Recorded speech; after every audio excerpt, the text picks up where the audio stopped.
있다. 5개월 동안 가자지구에서 3만 7천여 명이 살해당했고 8만 6천여 명이 공습과 점령 그리고 집단학살 과정에서 부상당했다.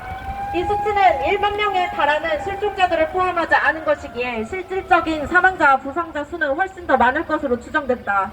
지난 6월 20일은 세계 난민의 날이었다. 현재 지구상에서 난민 비중이 가장 높은 지역이 바로 가자지구이다. 가자지구의 팔레스타인인 난민은 200만 명에 육박하며 이는 가자지구 전체 인구의 85%를 차지한다. 이들이 사는 난민 캠프는 기초적 인프라의 파괴와 이스라엘 점령 당국의 구호물품 단위 차단으로 인해 생존을 위한 최소한의 요건조차도 갖추지 못하고 있다. 가자지구 주민 5명 중 1명 이상이 하루에 한 끼도 먹지 못하는 등 재앙적 식량난이 가자지구를 덮치고 있다. 또한 이스라엘군은 그러한 난민 캠프조차 가리지 않고 무차별적인 폭격과 지상군 공격을 이어가고 있다. 5월 26일에 라파 난민촌 공습, 6월 8일에 누세이라트 난민촌 공격에 이어 이스라엘군은 지난 21일 가자지구의 국제 적십자 사무실을 폭격하여 25명이 넘는 사람들을 살해했다. 불과 하루 뒤인 22일에는 가자지구 북부의 난민 캠프 2곳을 공습하여 40명가량의 사람들을 살해했다. 이스라엘의 집단학살은 점점 고삐가 풀린 듯 파국으로 치닫고 있다.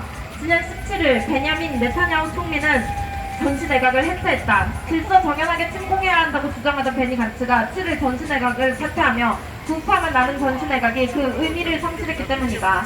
이스라엘군은 27일 밤부터 가자지구 중부에 다시금 대대적인 군사력을 전개하기 시작했고 가자지구 철군을 요구하고 있는 헤즈볼라의 공격을 핑계로 레바논을 포격, 공습하고 있다. 요아브 갈란트 이스라엘 국방장관은 레바논을 석기시대로 되돌리겠다며 확전을 겁박하고 있다. 미국은 이스라엘과 헤즈볼라의 긴장 고조를 극도로 우려한다면서도 이스라엘에 대한 군사적 지원을 아끼지 않고 있다. 이스라엘의 가자지구 침공 이후 미국이 이스라엘에 공급한 안보 지원 총액이 65억 달러, 한국 돈으로 약 7조 원에 달한다는 보도가 최근 공개됐다. 이 중 절반가량인 30억 달러가 라파 공습으로 민간인 사망자가 다수 발생한 지난달에 지원됐다고 한다. 이스라엘 점령당국은 가자지구에서 하마스 이후를 준비하겠다고 한다. 인종청소가 진행된 가자지구를 관리할 주체로서 하마스를 대체한 세력을 만드는 것을 모색하겠다는 것이다. 미국의 조 바이든 대통령 역시 가자지구의 자치정부에서 하마스를 수출해야 한다는 발언을 한 바 있다.